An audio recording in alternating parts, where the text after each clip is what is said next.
Asraid paile kois farrege. Aida befuilantam kosuille breath stopte agusisean credemagan focal derenakin gach tish. Tean liampistiashi sei pelina aunar. Agion parrudnakan bead arlian bearbita ion parriam. Tostrotrom do guailishum beagsin. Ni deir citada. Feashan sisin wele. Agusa stile sin. Ta rud egin an. Rud egin nak befuilmis neshak duin arbit tab hairt fauigodirish. Fiuan sagart. Onumead sinaragaid. Ni bed fuaim klogna paroiste marankeana aris. The mist that morning seemed reluctant to lift from the stone ground of Dunglayan village. Old Father Cormac, O Riagain, 64 years of weathered faith and countless Irish winters etched into his lined face, followed his morning ritual of lighting the candles in the small church of St. Bridget. His weathered hands, marked by decades of service, moved with practiced precision as he prepared the sacred space for another day of prayer and contemplation. The church itself was a testament to centuries of devotion.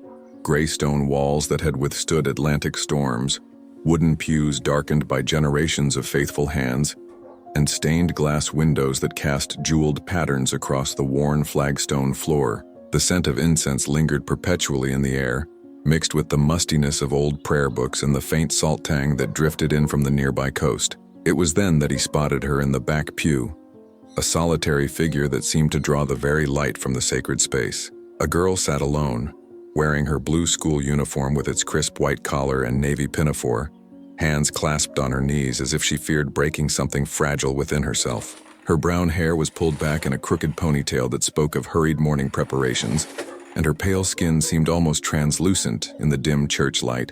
Her name, he would learn later, was Aisling Kiever, new to the village, living with a strange couple nobody knew well. The Quinlans had arrived 3 months prior, claiming kinship and custody after what they described as a terrible tragedy. But what captured Father Cormac's attention wasn't the girl's circumstances, it was her gaze. Those eyes held depths that belonged to someone who had witnessed things no 9-year-old should ever see. Father Cormac had spent 4 decades reading souls through confessional grills, interpreting the subtle languages of guilt, fear, and redemption. He had counseled farmers through failed harvests, fishermen through lost boats, mothers through stillborn children. But this girl's pain was written in broad daylight, carved into features too young to carry such weight. The child's stillness was unnatural. Children fidgeted in church. It was their nature. They whispered to parents, dropped prayer books, twisted in pews until adults shushed them into temporary compliance. But Aisling sat motionless as carved stone, her school bag clutched against her chest like armor against an invisible enemy. When Father Cormac approached, his footsteps echoing softly on the ancient stones, something extraordinary happened. The morning light, filtering through St. Bridget's image in stained glass, fell across the child's face at precisely the moment she looked up at him. And in that instant he saw not just pain, but a desperate hope that someone, anyone, might finally understand. She whispered just one phrase before falling completely silent. "My father is alive, but no one believes me." The words hung in the sacred air like incense, heavy and haunting. Each syllable carried the weight of desperate truth, spoken with the clarity that only children possess when adults have failed them completely. Father Cormac felt his pastoral training kick in, the decades of experience with grief and delusion. Children often created elaborate fantasies to cope with loss. It was natural, even healthy. He opened his mouth to offer gentle correction, perhaps suggest a conversation about accepting God's will, when footsteps echoed from the church entrance. Ruairi Quinlan appeared in the doorway, and Father Cormac immediately understood why the child had tensed at the sound. The man wore a smile stretched too wide, too forced, the kind of expression that people donned when performing for an audience. His appearance was unremarkable enough. Medium height, thinning brown hair, clothes that spoke of modest means. But there was something in his eyes that made the priest's skin crawl, a coldness that had nothing to do with the Irish winter. "Aisling, pet," Ruairi called, his tone carrying an edge that suggested anything but affection. "Time to come home now. Your aunt has your lunch ready." The girl obeyed as if her shoes were filled with lead, each step towards him seeming to drain more life from her small frame. Father Cormac watched this interaction with growing unease, noting how Aisling's shoulders hunched defensively as she approached her supposed uncle, how she avoided looking directly at him, how her breathing became shallow and careful. "Thank you for watching over her, Father," Ruairi said, his hand settling on Aisling's shoulder with what appeared to be gentle guidance but felt like ownership. She's been having a difficult time adjusting since the accident that took her poor father. Sometimes she gets confused about reality.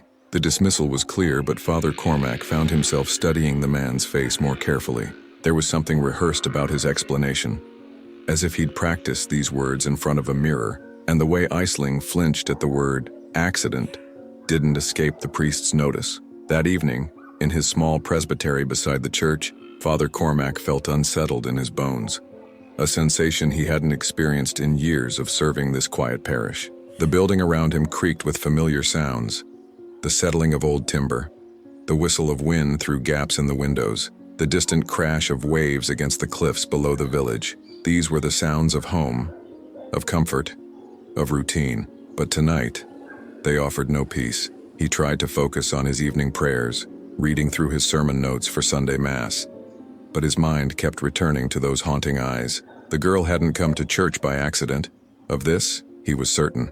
There was purpose in her presence, a desperate reaching out that spoke of someone drowning in plain sight, while everyone else went about their daily business. Through his window, he could see the lights of the Quinlan house in the distance, a modest two-story dwelling that had stood empty for months before their arrival. The family had appeared in Dunglayan like morning mist, suddenly there with explanations that satisfied the surface curiosity of village gossips, but left deeper questions unasked and unanswered. The next morning brought no relief from his unease.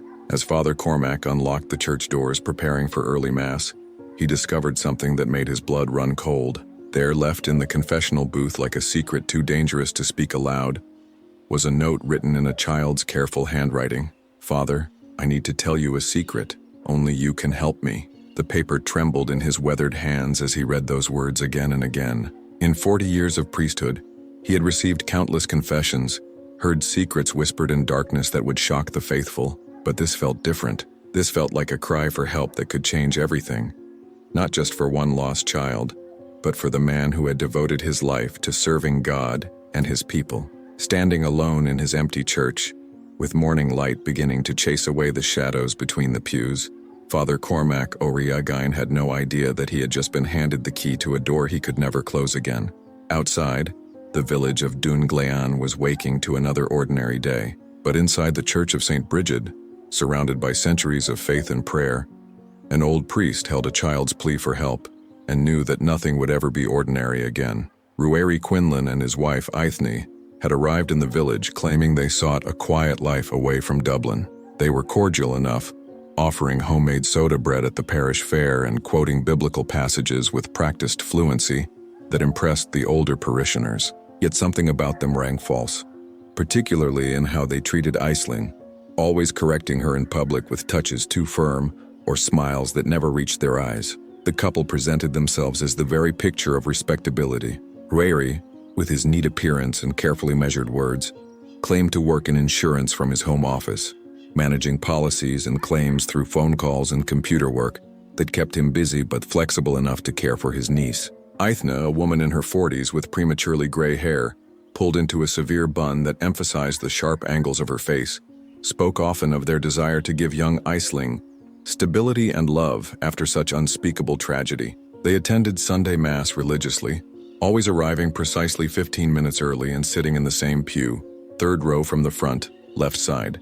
Aithne would guide Aisling with a firm hand on her back, while Ruairi carried a worn leather Bible that he consulted frequently during the service. They participated in all the responses, sang the hymns with voices that blended pleasantly with the congregation, and always left immediately after the final blessing, declining invitations for tea and conversation that were the lifeblood of village social connections. But Father Cormac noticed the details others missed, the small discordances that spoke of deeper troubles, how Aisling never seemed to have friends at school, despite being an intelligent child who should have easily found her place among the village children, how she flinched when adults reached out to touch her shoulder in greeting, as if expecting pain rather than comfort, how her school uniform, though clean, showed signs of being worn too many days without proper washing, as if basic care was sporadic at best. The village children played together after school in the small park near the harbor, their laughter echoing off the stone walls of the old buildings.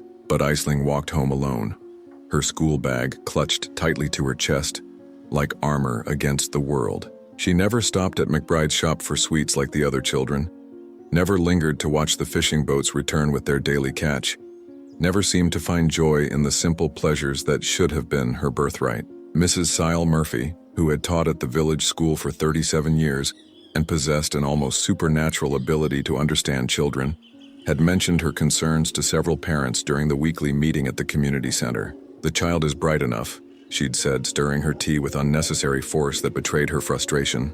"Her maths is excellent, her reading comprehension beyond her years, but there's something in her eyes.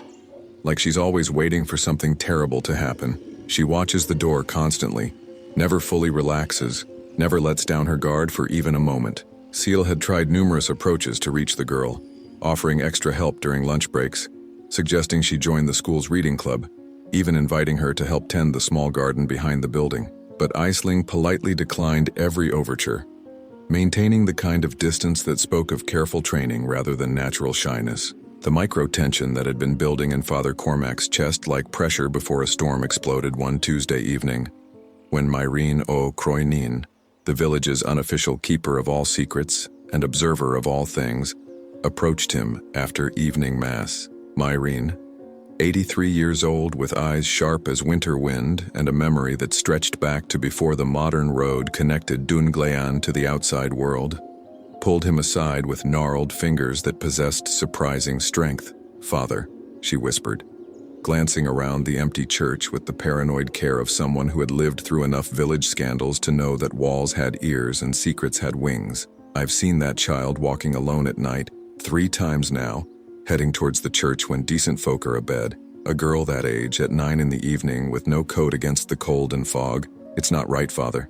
It's not natural. Something's not right with that family." The words hit Father Cormac like a physical blow, confirming suspicions he had been afraid to voice even to himself. Marion had lived in Dunglayan her entire life, had seen generations of families come and go, had witnessed births and deaths and every manner of human drama that a small village could contain if she said something wasn't right. Experience had taught the community to listen. "What exactly did you see, Myrene?" he asked, keeping his voice low despite their apparent solitude.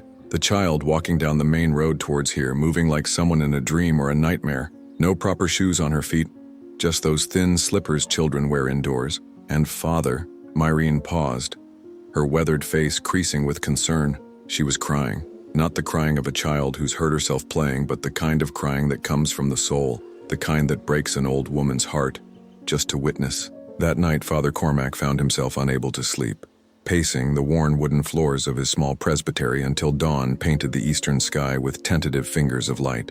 The building around him held decades of his life, books collected over years of service, photographs of parishioners from christenings and confirmations, small gifts from grateful families who had found comfort in his counsel during difficult times. He began watching the Quinlan house discreetly, timing his evening walks to pass their street while maintaining the appearance of casual exercise. The house itself was unremarkable.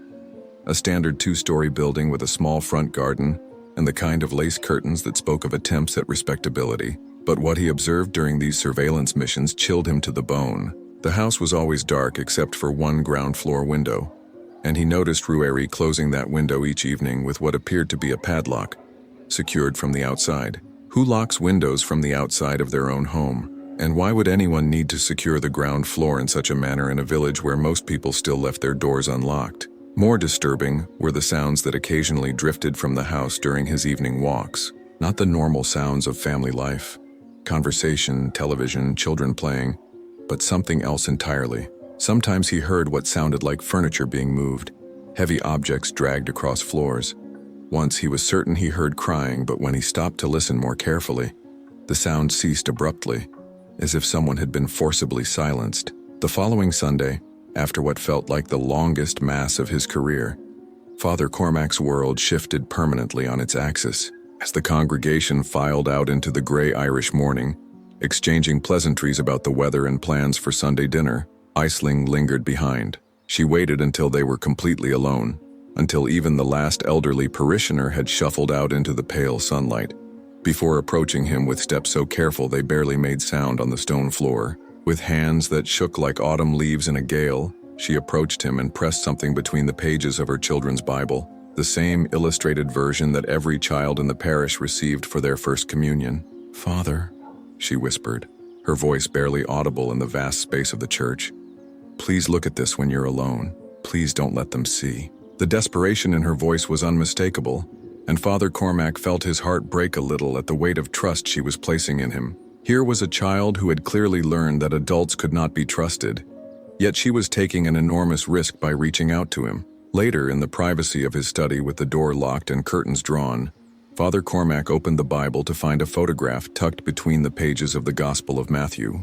The image showed Aisling, but a completely different Aisling.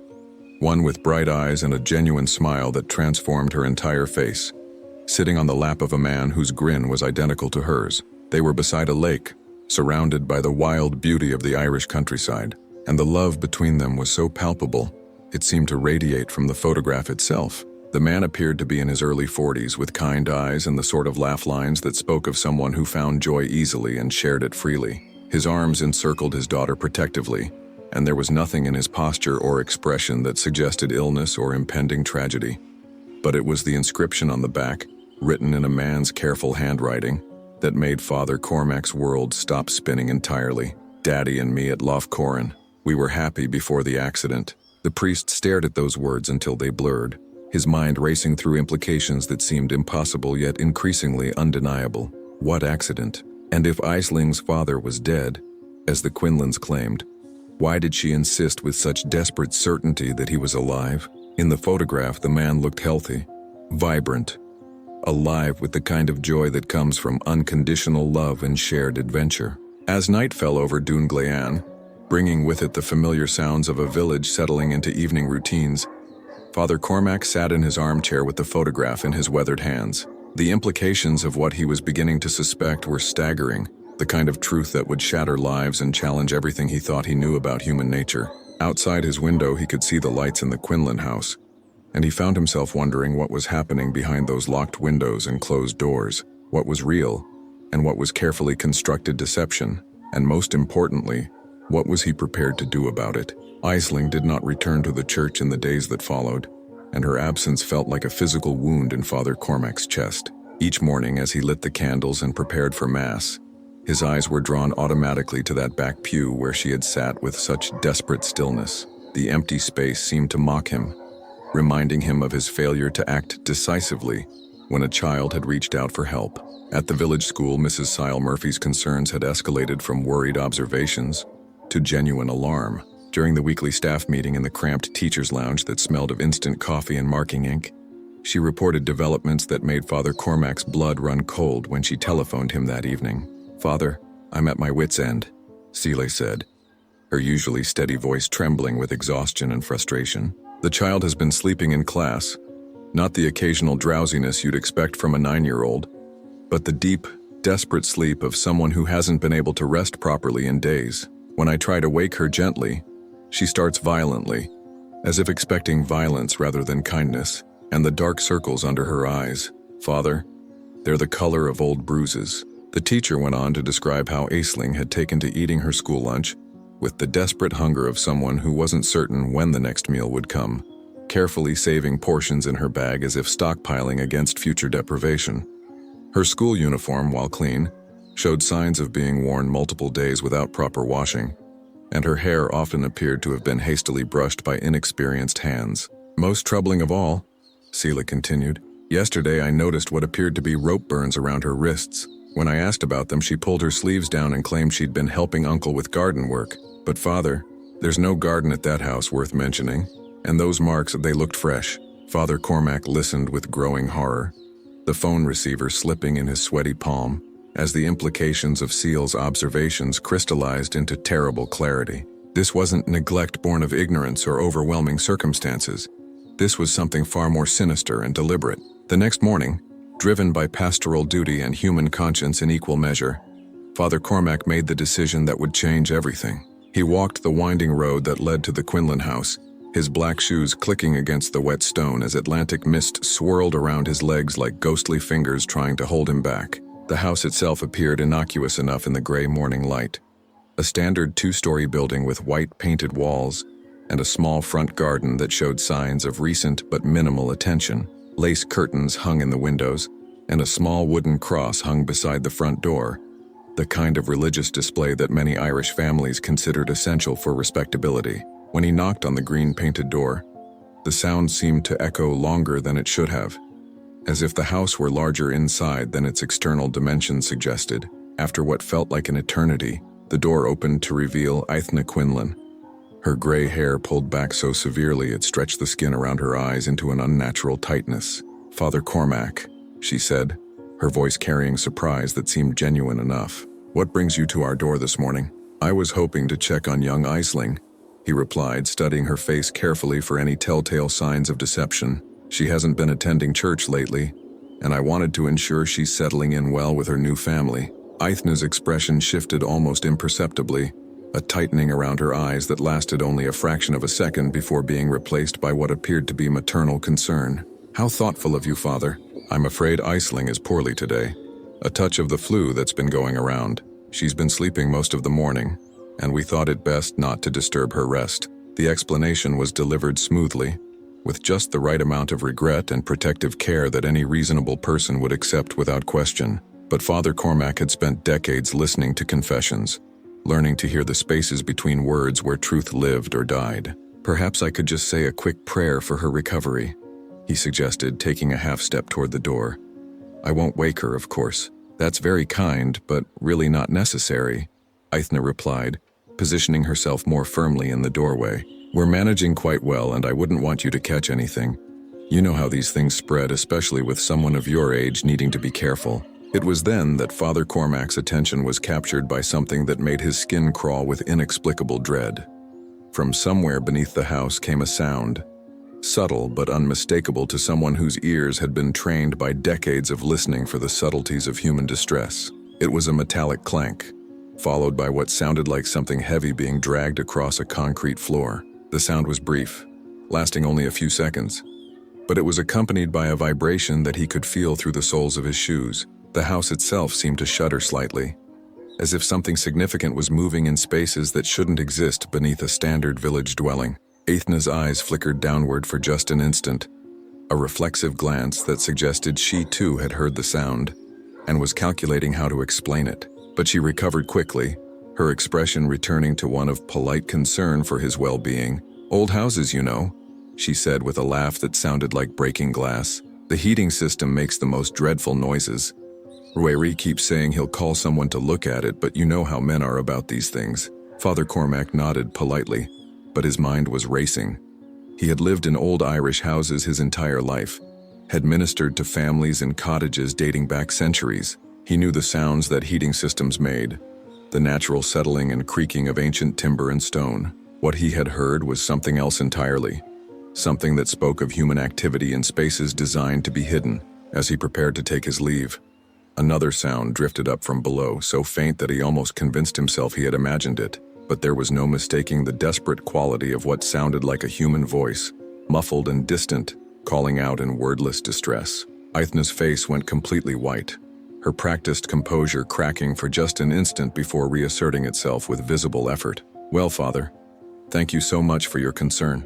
I'll be sure to tell Aisling you asked after her when she's feeling better." The dismissal was clear, but Father Cormac found himself rooted to the spot, his mind struggling to process what he was hearing and seeing. Every instinct screamed that something was terribly wrong, that beneath this facade of domestic normalcy lay horrors that defied imagination. That evening, driven by concerns he could no longer ignore, Father Cormac enlisted the help of Padraig Walsh, the church's elderly sacristan who had served the parish for over 40 years. Padraig was a man of few words but deep loyalty, someone who could be trusted with secrets and who understood that sometimes faith required action rather than prayer. Together they made their way through the darkened village streets, moving with the careful stealth of men who understood they were crossing lines that could never be uncrossed. The Quinlan house sat in darkness except for that single ground floor window, and they approached it from the rear, where overgrown hedges provided cover from the main road. The back garden was larger than it appeared from the front,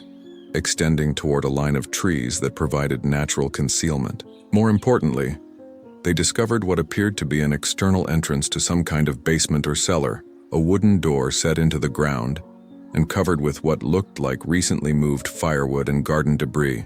Father Cormac knelt beside this hidden entrance, his heart pounding so loudly he was certain it would alert anyone within hearing distance. The wood was new, recently installed, and secured with a heavy padlock that gleamed dully in the moonlight. But more telling were the scratch marks around the lock, as if it had been opened and closed repeatedly and recently. Pressing his ear against the wood, he heard nothing at first. Then, so faintly it might have been imagination, came the sound of human breathing.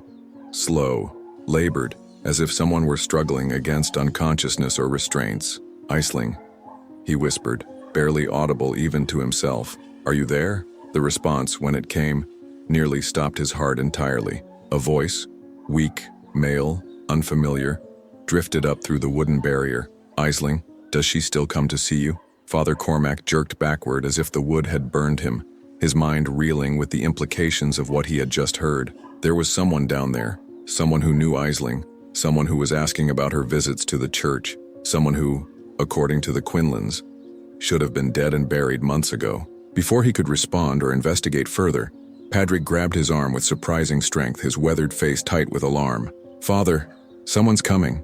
We need to go now." As they retreated through the darkness, Father Cormac's foot caught on something metallic partially buried in the soft earth. He bent quickly to retrieve it, stuffing the object into his coat pocket without examination. Only later, in the safety of his presbytery with trembling hands and racing heart, did he discover what he had found: a small piece of metal, scratched and worn, with words engraved in careful script. R. Kiever, beloved father, Raphael Kiever. Aisling's father, who was supposed to be dead, was alive and imprisoned beneath the house where his daughter lived with the people who had stolen her life and his freedom. The photograph she had shown him made terrible sense now.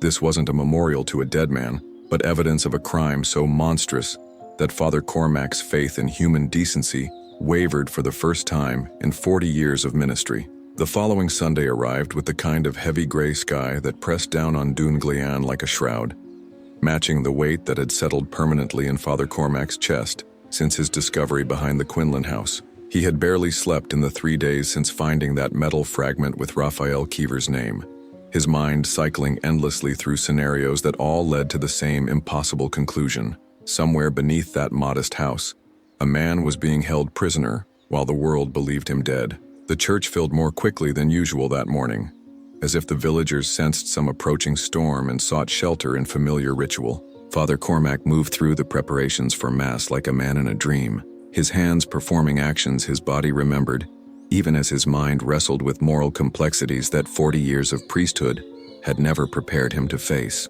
Mrs. Bridget O'Sullivan arrived with her usual collection of grandchildren, settling them in the third pew with practiced efficiency. The Murphys took their customary place near the back, young Tom Murphy still wearing his work clothes from the early morning fishing run. Myrene O'Cronin shuffled to her preferred seat in the front row, her sharp eyes already scanning the congregation for any detail worth storing away for future conversation. But it was when the Quinlan family entered that Father Cormac felt his composure nearly shatter entirely. Rary walked with his usual measured step, nodding politely to neighbors while keeping one possessive hand on Aisling's shoulder. Aithna followed behind, her gray hair pulled back with its characteristic severity, her thin lips curved in what passed for a smile. Aisling herself looked smaller than ever, if such a thing were possible. The dark circles under her eyes had deepened to an alarming purple-black, and she moved with the careful gait of someone in physical pain. Her school uniform hung loose on her diminished frame, and Father Cormac noticed with growing horror that her sleeves were pulled down to completely cover her wrists, despite the relative warmth of the morning. Most significantly, for the first time since he had known her, Aisling walked into the church and looked directly at him. Not the furtive glances of previous weeks, not the desperate silent pleading he had grown accustomed to, but direct eye contact that held a message so clear it might as well have been spoken aloud.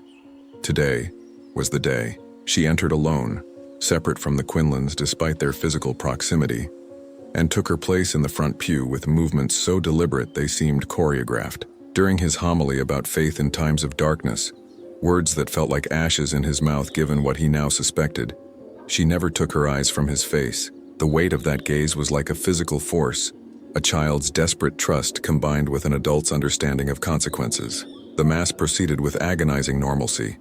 Hymns were sung, prayers were recited, communion was distributed to hands that reached out with varying degrees of faith and habit. But underneath it all, Father Cormac felt the building tension of approaching revelation, like the electrical charge that filled the air before lightning struck. After the final blessing, as the congregation began their usual slow dispersal into conversation and Sunday morning socializing, Aisling remained seated. The Quinlans lingered near the door, speaking with other parishioners about the weather and the state of the roads, but their attention repeatedly flickered toward the girl who sat motionless in the front pew. Father Cormac moved through his post-Mass routine with mechanical precision, extinguishing candles, collecting prayer books, tidying the altar, while keeping Aisling in his peripheral vision. The church gradually emptied until only a few elderly parishioners remained, discussing the previous week's events in the low murmur that always followed Sunday service. Finally, when the last voices had faded and the heavy wooden doors had closed with their familiar echo,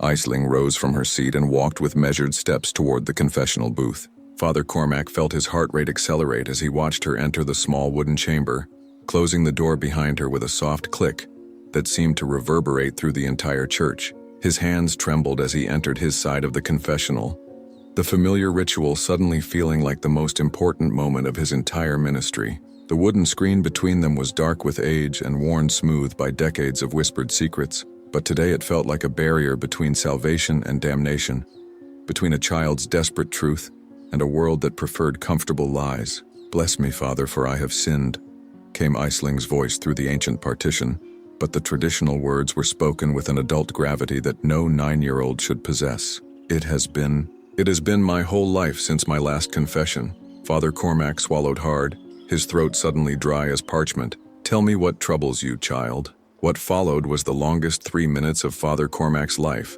as Aisling Kiever, speaking with a clarity and precision that would have been remarkable in an adult, let alone a traumatized child, revealed truths that shattered everything he thought he knew about evil and the depths to which human beings could sink. "My father isn't dead, Father," she began, her voice steady despite the tears he could hear gathering behind her words. "The man in the basement, the one you heard the other night, that's my daddy, Raphael Kiever.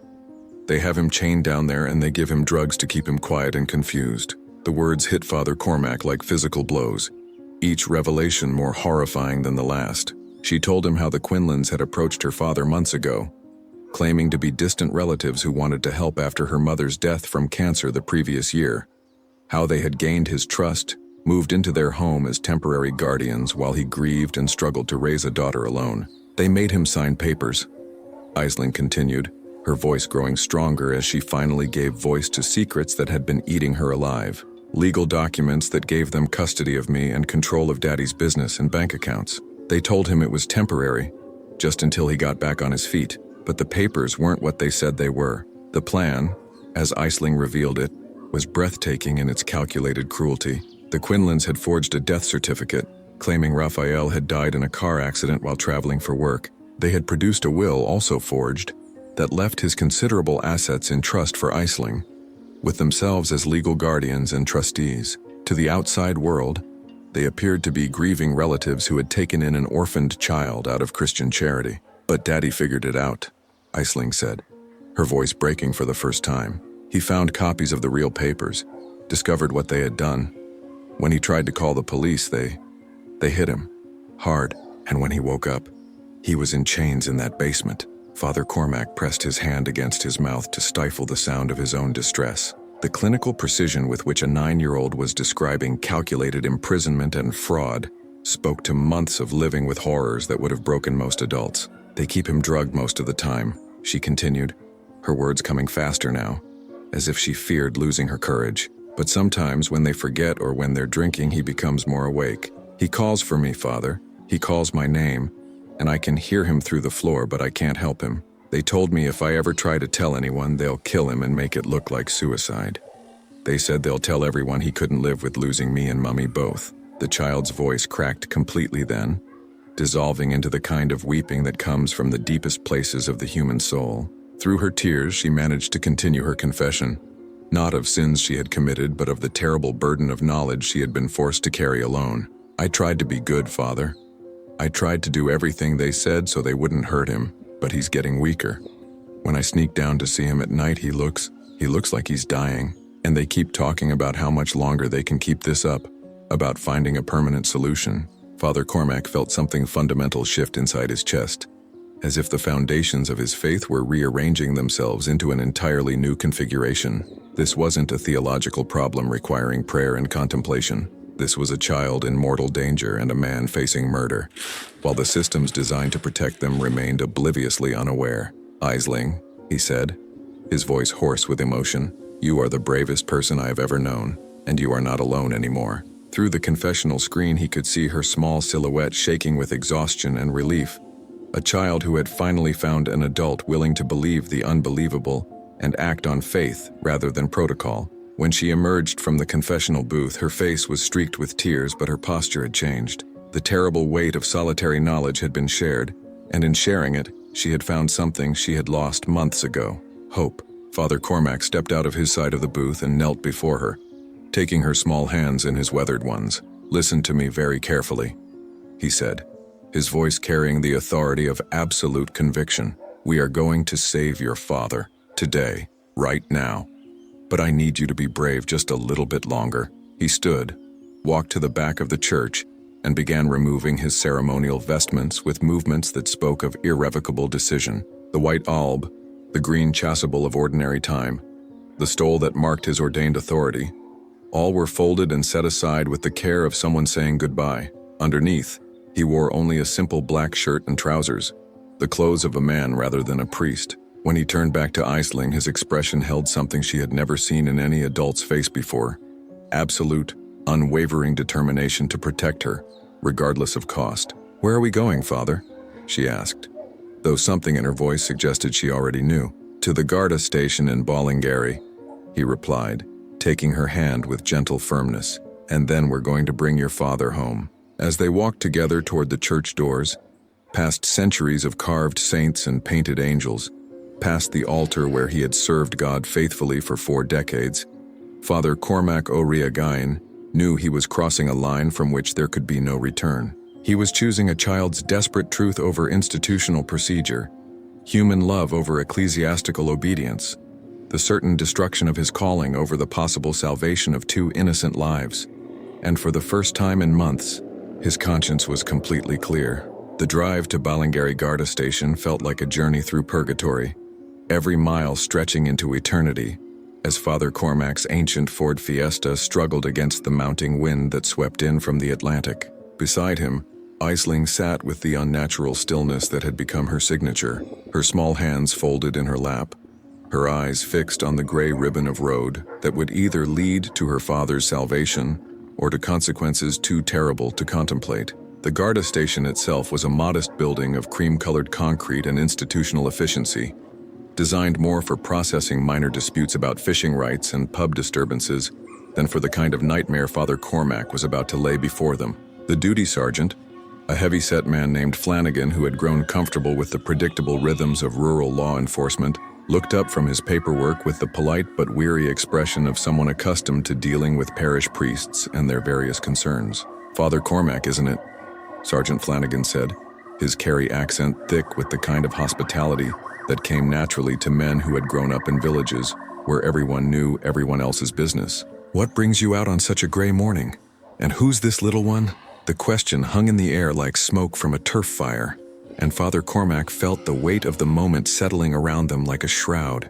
Everything that happened in the next few minutes would determine whether Raphael Kiever lived or died, whether Aisling would ever know safety again, whether decades of careful respectability could be sacrificed on the altar of doing what was right rather than what was proper. "Sergeant," Father Cormac began, his voice steadier than he felt, "I need to report a kidnapping and fraud. This child's father is being held prisoner by the people claiming to be her guardians, and I have reason to believe his life is in immediate danger." The words seemed to echo in the small station office, bouncing off filing cabinets and wanted posters with a surreal quality that made the moment feel like something from a fever dream rather than reality. Sergeant Flanagan's expression shifted from polite interest to professional concern, but Father Cormac could see the skepticism lurking behind his eyes. The natural hesitation of a man being asked to believe something that challenged everything he thought he knew about his jurisdiction. That's quite an accusation, Father, Flanagan said carefully, reaching for an incident report form with movements that suggested he was already preparing to file this under parish drama, rather than serious crime. You're talking about the Quinlan family, I assume? They seem like decent enough people. Been contributing to the community, attending church regular-like. What makes you think? Because I heard him, Father Cormac interrupted, his voice carrying an authority that cut through bureaucratic skepticism like a blade. 3 nights ago, I heard Raphael Keever speaking from beneath their house. He's alive, Sergeant. He's been kept prisoner while they steal his identity and his assets. The sergeant's hand paused over his paperwork, his expression shifting as he registered the absolute conviction in Father Cormac's voice. In rural Ireland, priests were still figures of considerable moral authority, and when a man who had served his community faithfully for 4 decades made such a claim, it couldn't be dismissed out of hand. Father, these are very serious allegations, Flanagan said, his tone becoming more formal as the implications began to sink in. If what you're saying is true, we're talking about kidnapping, fraud, false documentation. This isn't the kind of thing that happens in places like Dunglean.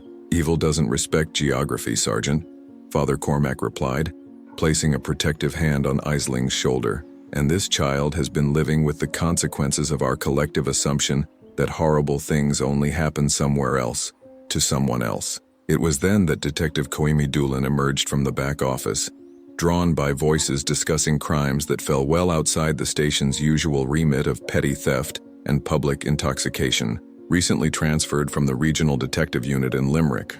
She possessed the kind of urban policing experience that rural guards often lacked, along with an instinct for reading between the lines of seemingly impossible stories. Detective Doolan was a woman in her late 30s with the sharp eyes and careful posture of someone who had learned not to take anything at face value. Her dark hair was pulled back in a practical bun, and she wore the kind of no-nonsense clothing that spoke of someone more interested in results than appearances. Most importantly, she listened to Father Cormac's account, without the reflexive disbelief that often greeted claims that challenged conventional assumptions about respectable families and community standing. Let me understand this correctly, Father, she said, taking notes with the methodical precision of someone who had learned that details could mean the difference between conviction and acquittal. You believe that Raphael Keever, officially deceased according to county records, is being held prisoner by Ruari and Ethna Quinlan, who have assumed legal guardianship of his daughter under false pretenses? I don't believe it, Detective, Father Cormac said with quiet intensity. I know it. I've heard his voice, I've seen the evidence, and most importantly, I've heard this child's testimony of months of calculated abuse and imprisonment. Detective Doolan turned her attention to Isling, who had remained silent throughout the adults' conversation, but whose presence seemed to fill the room with unspoken testimony. The detective had interviewed enough traumatized children to recognize the signs, the hypervigilance, the careful posture that suggested someone always ready to run or hide, the premature maturity that came from being forced to navigate adult horrors with a child's resources. Isling, she said gently, crouching down to bring herself to the girl's eye level. Can you tell me what's been happening at home? Take your time, and remember that no one here is going to let anyone hurt you for telling the truth. What followed was 20 minutes of the most harrowing testimony Detective Doolan had encountered in 15 years of law enforcement. Heisling spoke with the clinical precision of someone who had learned to observe and remember details that might mean the difference between life and death, describing months of psychological manipulation, physical restraint, and the systematic erasure of her father's legal existence. She told them about the forged documents, the staged death certificate, the bank accounts that had been emptied and transferred. She described the basement prison with its chains and locks, the drugs used to keep her father compliant, the whispered conversations about permanent solutions that had grown more frequent as maintaining the deception became increasingly difficult. Most damning of all, she produced from her school bag a collection of items she had been secretly gathering as evidence. Photographs, documents, and small personal belongings that proved Raphael Keever's continued existence and the Quinlan's systematic theft of his identity. Detective Doolan examined these pieces of evidence with growing alarm, her professional skepticism giving way to the horrified recognition that she was looking at proof of crimes that belonged in urban nightmares rather than rural parishes. The level of premeditation and calculation required for such a scheme spoke to criminals operating with a sophistication that local law enforcement was ill-equipped to handle. "We need to move on this immediately," she told Sergeant Flanagan, her voice carrying an urgency that transformed the sleepy station into something resembling a major incident room. "If even half of what this child is telling us is true, we have a man whose life is in immediate danger and perpetrators who won't hesitate to escalate to murder if they feel threatened." The wheels of justice, so often slow to turn in rural Ireland, suddenly accelerated with the desperate speed of people racing against time and human evil. Phone calls were made to regional headquarters, search warrants were requested with emergency priority, and specialist units were placed on standby for what was beginning to look like one of the most serious criminal cases the county had seen in decades. But even as the machinery of law enforcement began to respond, Father Cormac felt a growing sense of dread that they might already be too late. The Quinlans were not stupid people. They had maintained their deception for months through careful planning and ruthless execution. If they suspected that their crimes were about to be exposed, what would prevent them from eliminating the evidence, including the witnesses who could testify against them? Detective Doolin shared his concerns, and within hours had organized what amounted to a small military operation. Unmarked cars would conduct surveillance of the Quinlan house, while search warrants were processed. Social services would be placed on standby to provide immediate care for Aisling. Medical personnel would be prepared to deal with whatever condition Raphael Kiever might be found in, after months of imprisonment and drugging. The warrant came through just after sunset, carried by a judge who had been horrified enough by the allegations to expedite the paperwork through channels that normally took days or weeks. Detective Doolin led a team of 6 officers to the Quinlan house, their vehicles approaching through the gathering darkness with the grim determination of people who knew they were about to confront evil in its most calculated form. Father Cormac followed at a distance, Aisling beside him in the passenger seat of his old car, both of them understanding that they were about to witness either salvation or catastrophe, with no middle ground between those extremes. The house appeared normal enough as the police vehicles surrounded it. Lights on in the ground floor windows, the flicker of television visible through thin curtains, the kind of domestic normalcy that made the approaching confrontation feel surreal and inevitable in equal measure. But when Detective Doolin knocked on the door with the authority of law and justice behind her, when she announced her identity and purpose with the formal language that preceded the unraveling of carefully constructed lies, the response from within the house told them everything they needed to know about the desperation of people whose crimes were finally catching up with them. The house was empty, not recently vacated, but professionally cleaned and abandoned, as if the occupants had never existed at all. The basement door stood open, revealing a space that had been scrubbed clean of evidence, its concrete floor still damp with bleach and the lingering smell of desperate concealment. In the center of that empty basement, like a mockery of everything they had hoped to accomplish, lay a single item that made Detective Doolin's blood run cold. A torn photograph showing half of a man's face, ripped precisely down the middle so that only his eyes remained visible. Eyes that seemed to stare up at them with the desperate knowledge of someone who had run out of time and hope in equal measure. Raphael Kiever was gone, and with him went any chance of bringing his captors to justice through conventional means.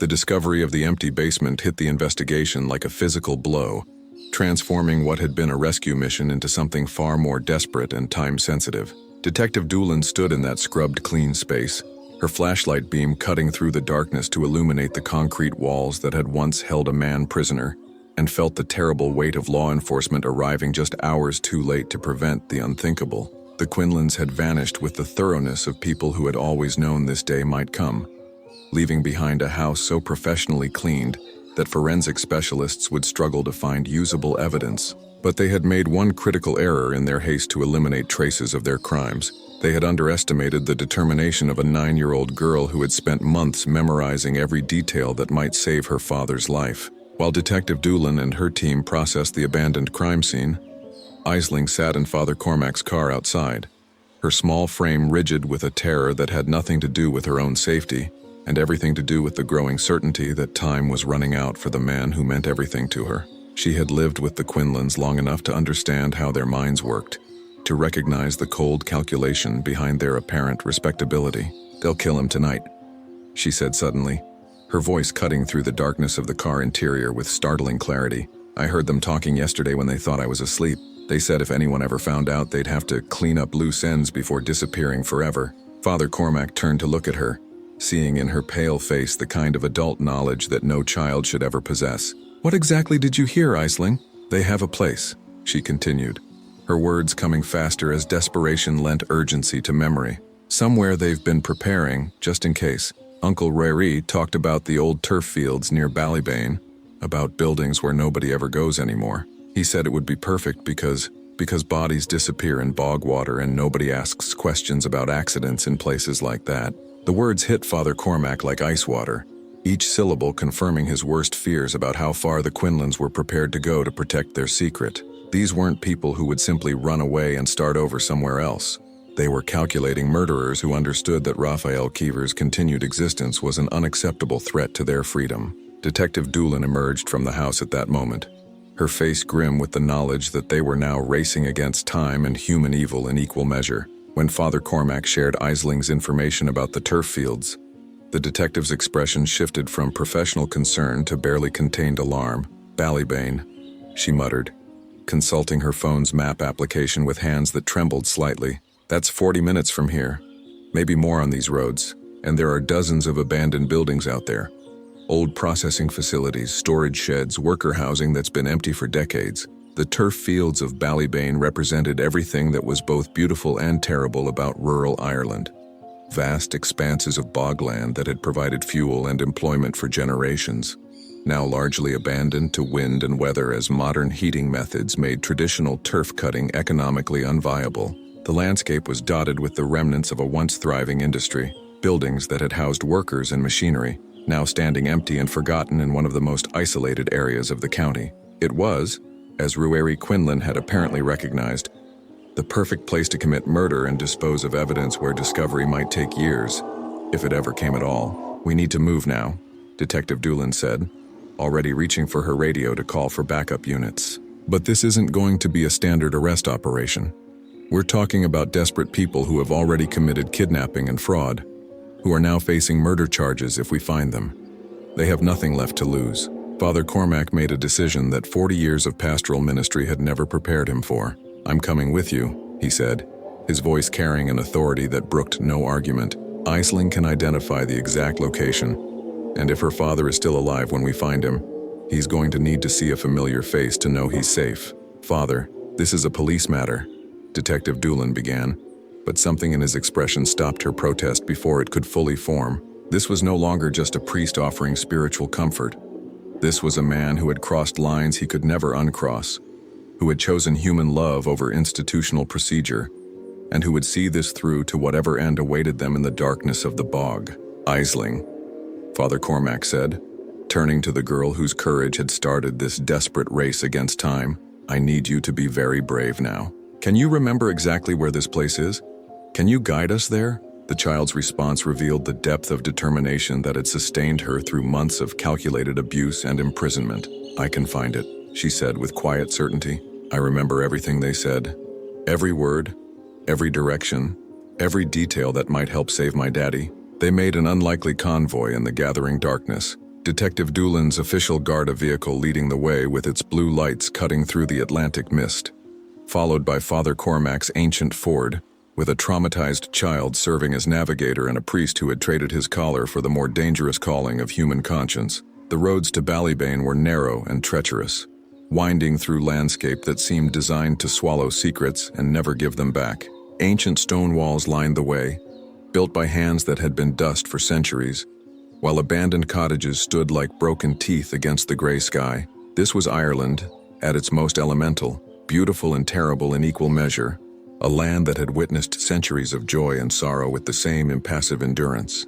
As they drove deeper into the bog country, Aisling pressed her face against the passenger window, her young eyes searching the darkness for landmarks that might lead them to her father. The responsibility she carried would have crushed most adults, but she bore it with the kind of focused determination that trauma sometimes produces in those too young to understand the full weight of what they're attempting. "There," she said suddenly, pointing toward a cluster of low buildings barely visible in the distance. "That's where they talked about. The old turf processing station. I remember because Uncle Ruairi said it was perfect. Far enough from the main road that nobody would hear anything. Close enough to deep bog water that cleanup would be easy." Detective Doolin felt her heart rate accelerate as they approached the abandoned industrial site. The buildings were exactly as Aisling had described, isolated, forgotten, and perfect for the kind of crime that the Quinlans were apparently planning.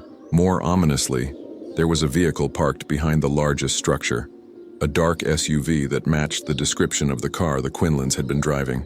"They're here," Father Cormac whispered, the words carrying both relief and terror in equal measure. Raphael Kiever was still alive, but for how much longer? The rescue operation that followed would later be described by Detective Doolin as the most harrowing of her career, combining the technical precision of law enforcement with the desperate urgency of people racing against human evil. Backup units were still 20 minutes away, but the situation couldn't wait for proper procedure and overwhelming force. Moving through the darkness with the stealth born of desperate necessity, they approached the main building from different angles, using the sound of wind through broken windows and the creak of old timber to mask their approach. Father Cormac, operating on adrenaline and 40 years of faith in the ultimate triumph of good over evil, found himself in the surreal position of participating in what amounted to a military operation to save a man's life. Through a gap in the building's broken wall, they could see the scene that confirmed their worst fears and greatest hopes simultaneously. Raphael Kiever was there, alive but barely conscious, tied to a chair in the center of what had once been a processing floor. The months of imprisonment and drugging had taken a terrible toll. He was gaunt and pale, his breathing shallow and labored, but unmistakably alive. Aithne Quinlan stood guard near what appeared to be the building's only exit, and the weapon in her hands left no doubt about how far she was prepared to go to protect the secret that had already cost so much. Her face, which had worn the mask of respectable concern for so many months, now showed the cold calculation of someone who had always been capable of murder, but had simply been waiting for circumstances to require it. Rary was nowhere visible, but the sound of movement from deeper in the building suggested he was preparing something that didn't bear thinking about. Final arrangements for a crime that would eliminate the last witness to their systematic destruction of an innocent family. In that moment, with time running out and death approaching on silent feet, Father Cormac understood that everything he had ever believed about faith and justice was about to be tested in the most fundamental way possible. They had found Raphael Kiever alive, but keeping him that way would require choices that no priest should ever have to make, and courage that no training could have prepared him for. The sound of Aisling's whispered voice cut through his racing thoughts like a blade. "Father, we have to save him now, right now, before it's too late." And with those words, Father Cormac Oriagayan stepped out of the shadows and into the final confrontation that would either redeem everything he had sacrificed or destroy the last hope of justice for a family that had already suffered beyond endurance. What happened in the next 30 seconds would be replayed in Father Cormac's mind for the rest of his life, a sequence of events that unfolded with the terrible clarity that comes when time itself seems to slow down in the face of ultimate consequence. The abandoned turf processing building held its breath around them, as if the very walls understood they were witnessing the climax of months of calculated evil and desperate courage. Detective Doolin had positioned herself near what remained of a loading dock, her service weapon drawn but held low, her training warring with the impossible geometry of a situation where any sudden movement might trigger the very violence they were desperately trying to prevent. The sightlines in the ruined building created a maze of shadows and broken machinery, offering concealment, but also limiting options for a clean resolution. Through the gap in the wall, they could see Raphael Kiever more clearly now, a man who had once been vital and strong, reduced by months of imprisonment and systematic drugging to a shadow of his former self. His head lolled forward with the loose movements of someone struggling against chemical restraints, but there was still life in him, still the spark of consciousness that had sustained him through an ordeal that would have broken most people entirely. Aithne Quinlan stood perhaps 10 feet from her prisoner, the weapon in her hands held with the steady confidence of someone who had already made peace with using it. Her face, visible now in the dim light filtering through the building's broken roof, showed none of the maternal concern she had performed so skillfully for the villagers of Dunglayan. This was the real Aithne, cold, calculating, and absolutely committed to protecting the secret that had already cost so much.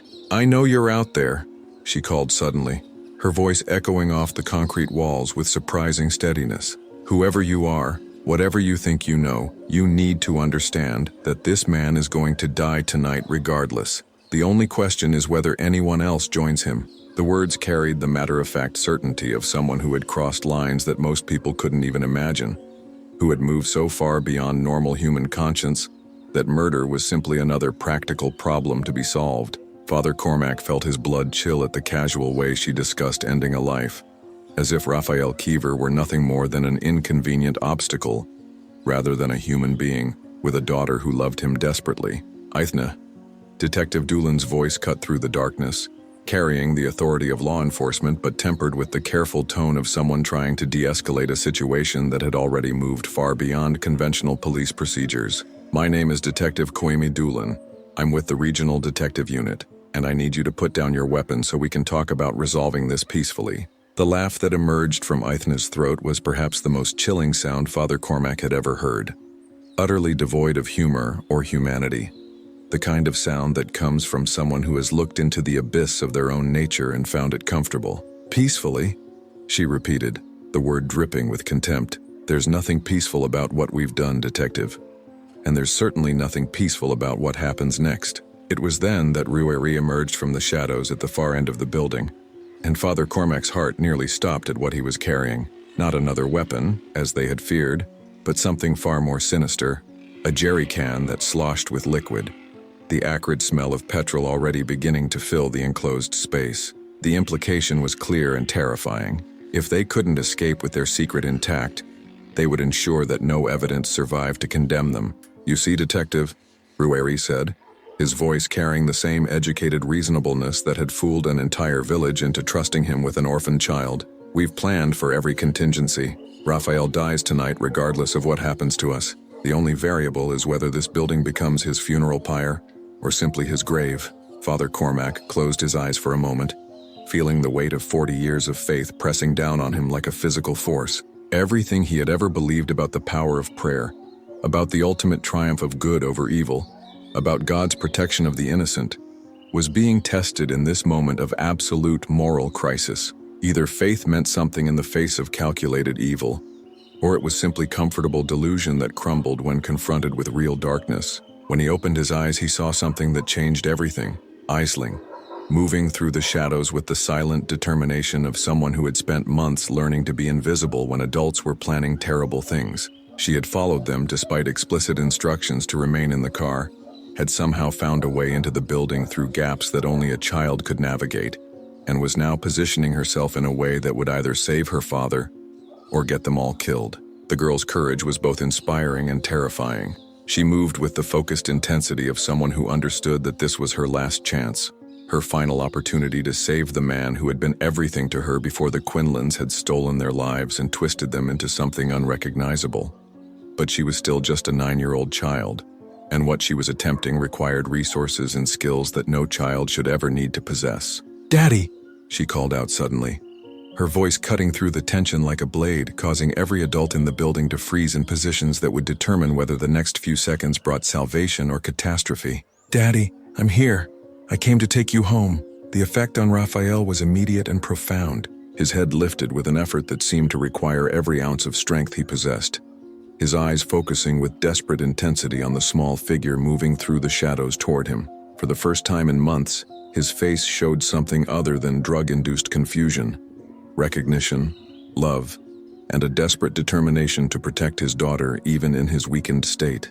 "Aisling," he whispered, the single word carrying months of separation, fear, and undiminished paternal love. "Run, sweetheart, please run." But Aithne's reaction was swift and decisive, her weapon swinging toward the child with movements that spoke of someone who had already committed to eliminating every witness to their crimes. The barrel of the gun tracked across the darkened space, seeking the small figure that represented the final threat to their escape and freedom. "No," Father Cormac shouted, abandoning all pretense of stealth or strategy, stepping out of concealment with the absolute conviction that some things were worth dying for, some lines that could never be crossed regardless of consequence. His movement drew Aithne's attention and weapon toward him, buying precious seconds for Aisling to reach her father's side.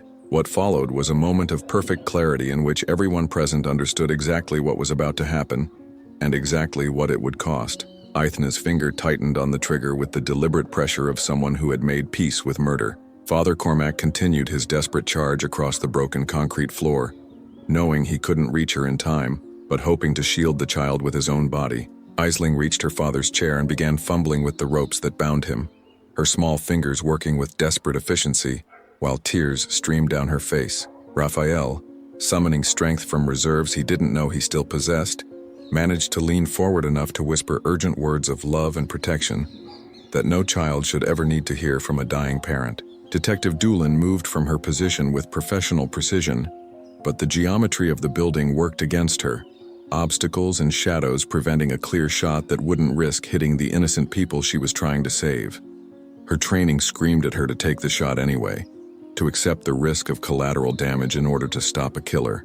But her conscience refused to allow her to endanger a child who had already suffered beyond endurance. The moment stretched into eternity, all of them suspended in that space between breath and action, between hope and despair, between the world as it had been and whatever terrible new reality was about to be born. In that suspended instant, Father Cormac found himself praying with an intensity he had never experienced before. Not the comfortable prayers of Sunday morning service, but the desperate bargaining with God that comes when everything precious hangs in the balance. And then Ethna Quinlan pulled the trigger. The sound of the gunshot exploded through the enclosed space like thunder, reverberating off concrete walls and broken machinery with a finality that seemed to stop time itself. Father Cormac felt the impact as a physical blow, the bullet catching him in the shoulder and spinning him around, sending him crashing into a pile of rusted equipment with a force that drove the breath from his lungs. But he had achieved what he intended. His body had shielded Aisling from the shot, and the child was still moving, still working desperately to free her father from the bonds that held him. The price of that protection was pain beyond anything Father Cormac had ever experienced.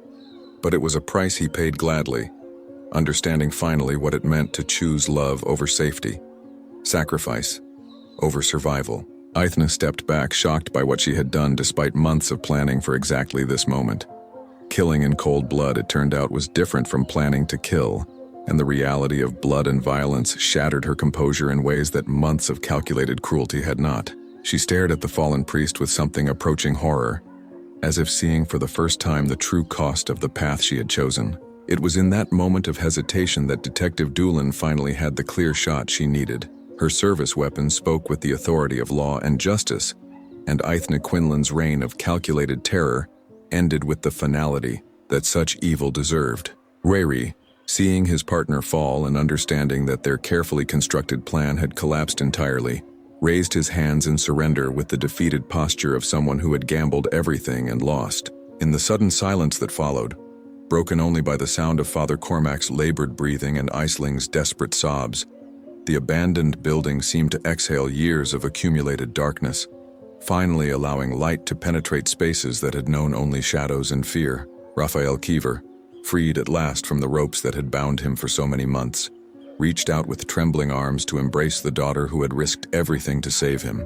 And Father Cormac, bleeding but alive, watched that reunion with the profound satisfaction of someone who had finally understood what his faith was truly meant to accomplish, in a world that too often confused religious observance with moral courage. 6 months later, the village of Dunglayan had settled into a new rhythm, one that acknowledged the terrible events that had shattered its illusion of predictable safety, while embracing the deeper truths about courage and human connection that had emerged from the darkness. The physical wounds had healed. Father Cormac's shoulder still ached in damp weather, but functioned well enough for him to continue his pastoral duties with only minor limitations. The emotional and spiritual wounds had proven more complex, requiring a different kind of healing that had transformed not just the individuals directly involved, but the entire community that had learned to look more carefully at the faces around them, to listen more attentively to voices that might be crying out in silence. Aisling Kiever lived now with her father in a small white cottage that overlooked the harbor, its windows facing east to catch the morning sun that had become symbolic of new beginnings and second chances. The house was modest, but filled with the kind of warmth that comes from people who understand how precious ordinary moments can be, when they might so easily have been lost forever. Raphael himself bore the physical and emotional scars of his ordeal with the quiet dignity of someone who had stared into the abyss of human cruelty and emerged with his capacity for love not just intact, but somehow strengthened. The months of imprisonment had left him thinner, more fragile in appearance, but there was a quality of presence about him now that spoke of someone who would never again take for granted the simple miracle of freedom, of safety, of being able to hold his daughter whenever she needed comfort. The legal aftermath had been swift and decisive. Ruairi Quinlan faced charges that would ensure he spent the remainder of his life in prison. His carefully constructed facade of respectability, replaced by the orange jumpsuit of the condemned, the financial crimes alone, fraud, identity theft, embezzlement, carried sentences that reflected the systematic nature of his predation on a grieving family. But it was the psychological dimension of their crimes that had shocked even seasoned prosecutors. The calculated cruelty of keeping a father imprisoned while manipulating his traumatized daughter, the months of systematic abuse designed to break both their spirits while maintaining a public pretense of charitable guardianship, spoke to a depth of evil that challenged comfortable assumptions about human nature. Detective Kauimi Doolan had been promoted and transferred to a specialized unit dealing with complex fraud cases, carrying with her the hard-won knowledge that evil often wore the mask of respectability, and that the most vulnerable members of society required protection from predators who understood exactly how to exploit systems designed to help, rather than harm. The church's response to Father Cormac's actions had been complicated, reflecting the institution's struggle to balance canonical law with moral imperatives that sometimes transcended ecclesiastical procedure. Officially, he had been censured for involving himself in police matters and for removing his vestments in a moment of passionate commitment to justice over protocol. Unofficially, the bishop had visited him personally to express admiration for the courage that had saved 2 lives at considerable personal cost. The conversation, conducted in the privacy of Father Cormac's study over tea, and the kind of honest discussion that rarely occurred between hierarchical levels of church administration, had acknowledged the eternal tension between institutional order and prophetic witness. The church needs priests who follow rules, the bishop had said, his weathered hands wrapped around his teacup as he gazed out the window toward the harbor where fishing boats returned with their daily catch. But it also needs priests who understand that some rules were made to serve love, not to constrain it. What you did, it wasn't proper procedure, but it was profoundly pastoral. The compromise they had reached allowed Father Cormac to continue his ministry in Doonglean, but with the understanding that his actions had created a precedent that could not be easily ignored or repeated. He would serve the remainder of his career under the watchful eye of superiors who respected his conscience, while fearing the implications of priests who chose personal moral judgment over institutional authority. For Father Cormac himself, the events had resulted in a faith that was both deeper and more pragmatic than the comfortable certainties he had carried for 40 years of conventional ministry. He had learned that God sometimes worked through desperate human choices rather than miraculous intervention, that prayer was often answered through the courage of ordinary people rather than supernatural resolution of earthly problems. The final Sunday of the year brought with it the kind of crisp winter morning that made the Atlantic waters sparkle like scattered diamonds, and Father Cormac prepared for Mass with the same careful attention to ritual that had marked his ministry for 4 decades. But there was something different now in how he approached these familiar duties. A quality of presence that spoke of someone who had tested his faith in the crucible of real moral crisis and found it not just intact, but refined by fire. The church filled as it always did for the final service of the year, but the congregation that gathered bore little resemblance to the comfortable assembly of 6 months earlier. They were people who had learned that their quiet village could harbor unspeakable evil, but also that it could nurture extraordinary courage when ordinary people chose to act on behalf of those who could not protect themselves. Mrs. Sile Murphy sat in her usual pew, but her sharp eyes now carried the knowledge that sometimes a teacher's most important lesson was learning to recognize when a child's silence spoke louder than any words.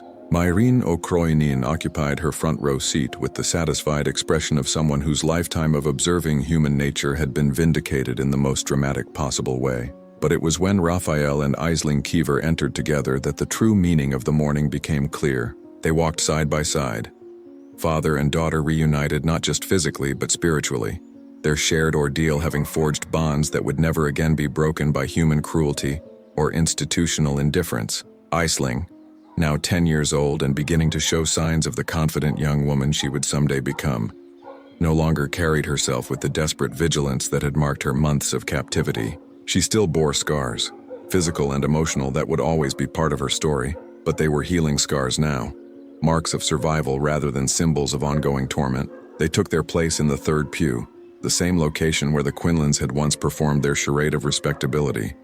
But now it held people who embodied the true meaning of family protection and sacrificial love. Raphael's arm rested lightly around his daughter's shoulders, not with the possessive control that had characterized her false guardians, but with the gentle assurance of someone who would never again take for granted the privilege of keeping her safe. When Father Cormac rose to deliver his homily, he set aside the prepared text about hope and renewal that he had written for this final service of the year. Instead, he spoke from his heart about the lessons that their community had learned together, about the courage required to act on behalf of others when action carried personal cost, about the faith that sustained people through the darkest valleys of human experience. 6 months ago, he began, his voice carrying clearly through the ancient stone space. This community learned that evil can hide behind respectability, that the most vulnerable among us can suffer in silence, while their tormentors receive praise for charity and devotion. We learned that sometimes the institutions we trust to protect the innocent can become obstacles to justice when procedure conflicts with moral imperative. He paused, his eyes finding Isling's face in the congregation. Seeing there the bright intelligence and recovered joy that proved healing was possible, even after the most traumatic experiences. But we also learned that courage is not the absence of fear, but the choice to act rightly despite fear. We learned that faith is not passive acceptance of injustice, but active commitment to standing with those who cannot stand for themselves. The words resonated through the congregation with the power of shared experience, of communal understanding that had been forged in crisis and tested by time. These were not abstract theological principles being discussed by people who had never faced real moral choices, but lived truth spoken by someone who had paid the price for putting belief into action. If I had to choose again, Father Cormac continued, his voice growing stronger as he approached the heart of what he needed to say. Between following rules and protecting a child, between maintaining institutional order and acting on behalf of the innocent, between preserving my career and saving a life, I would make the same choice. Every time, without hesitation. The congregation rose as one, not in response to liturgical instruction, but in spontaneous recognition of truth spoken with absolute conviction. The applause that followed was not the polite acknowledgement typically heard in religious settings, but the heartfelt appreciation of people who had witnessed authentic moral courage and wanted to honor it appropriately.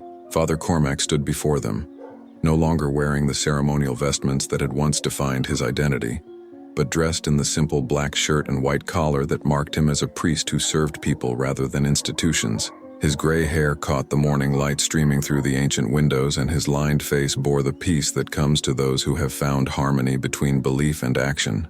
In the front pew, Aisling Kiever smiled up at him with the bright joy of someone who had learned that even in the darkest circumstances, there are adults who will choose courage over comfort, who will risk everything to keep faith with the innocent and vulnerable.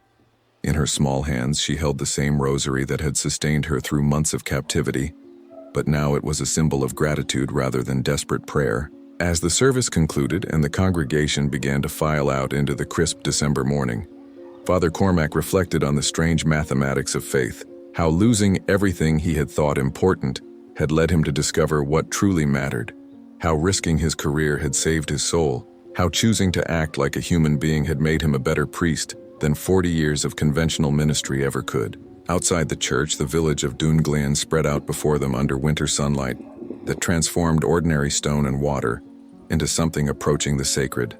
It was still the same small community it had always been, but it was also something new, a place where people had learned to look out for each other with the vigilance born of understanding how much damage can be done when good people choose comfort over courage. Semhead weris ferantos nan firine, agus semhead beata a shailteri diran egla agus an misneach, ni reibe in eislingach leamp, achisia teis beinduna da oin fasta kada shelayon troidar sonduinia thugan tugrado, agus anta thair Cormac. Semhead again abed laidir gole orchuna deanam mararinese, agus fios aige gog kail fidam segach rudine adan nemni, acha chuencia saglan, dam beifi iduaitse, kada deanfa, an leanfa na rialasha. No anais feale beik shiun kailin nach raib waithi acha hataira shabhail, warianta ni shaithian na fior lauchra klogad, kaithian siad amhras, kaithian siad kailtianais, kaithian siad creachta, agus fosfein, rochnayon siad an rudkiart adeanam, fiun wer nach befuil dwini arbithag feashant.